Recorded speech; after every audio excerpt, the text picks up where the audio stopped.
Assalamualaikum warahmatullahi wabarakatuh.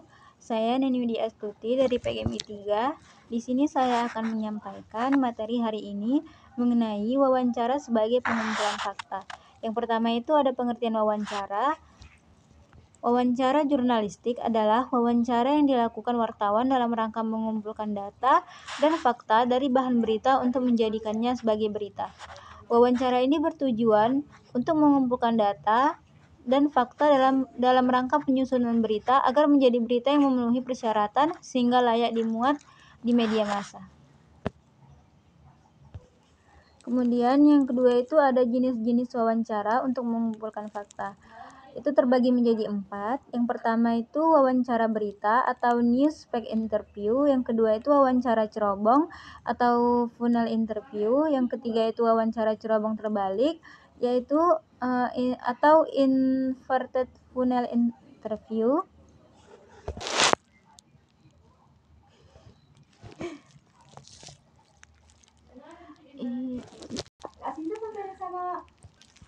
Selanjutnya itu ada tujuan spesifik wawancara. Nah, jadi yang pertama itu untuk memperoleh fakta. Jadi guna memperoleh fakta, yang penting dari suatu wawancara itu, reporter harus menemukan sumber yang kredibel dan bisa dipercaya dengan informasi yang akurat.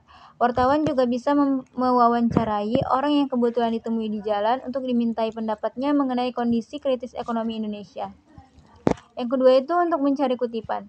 Begitu wawancara sudah menyelesaikan riset faktual untuk tulisannya, wartawan itu perlu menambahkan sesuatu agar tulisannya lebih menarik. Misalnya, wartawan itu sudah mengumpulkan data statistik tentang penyaluran kredit dari bank pemerintah untuk pedagang kaki lima. Kemudian, wawancara itu mewawancarai seorang pedagang kaki lima dan karyawan bank yang mengurus perkreditan.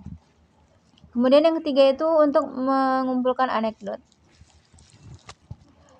Anekdot biasanya berupa kata-kata singkat yang sengaja diselipkan dalam tulisan dengan tujuan agar lebih segar dan tidak membuat orang menjadi jenuh.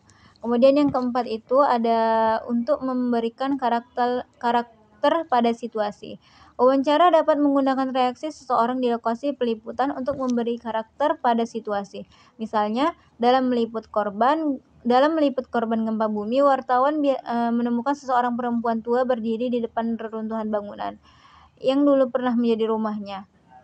50 tahun kehidupan saya hancur dalam waktu kurang dalam 1 menit, ucap perempuan itu.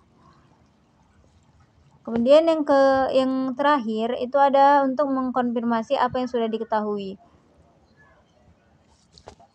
Kadang-kadang wartawan membutuhkan seseorang untuk membenarkan atau membantah sebuah tuduhan atau sejumlah informasi yang sudah diketahui sebelumnya. Poin selanjutnya itu ada teknik wawancara. Yang pertama itu teknik tahap persiapan, yang kedua itu tahap pelaksanaan wawancara, dan yang terakhir itu ada tahap prawawancara. Sekian dari saya. Wassalamualaikum warahmatullahi wabarakatuh.